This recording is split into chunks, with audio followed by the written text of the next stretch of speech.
Hello everyone, welcome to this video. In this video, I'm going to show you that what do you need to do if you have added a USB device but it is not working or it is not read by your laptop. So what steps you need to do to make sure that it is read by your laptop or your PC. So for this, you need to go to the taskbar and on the start button, just right click over there, and from there you will get an option to go to the device manager. Once you are in the device manager, you need to expand it and locate universal serial bus controllers and expand this.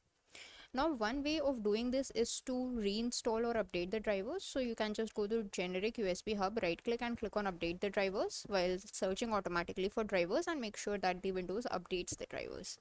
The second way, which is a more prominent solution, is you go to USB root hub, right click, go to properties, go to power management, and there is this option, allow the computer to turn off this device to save power. Uncheck this, because sometimes what the computer does is it automatically turns off all the USB drivers even when the power issue is not there, or when you are trying to read it on a low power mode, then the device turns off and you are not able to recognize it.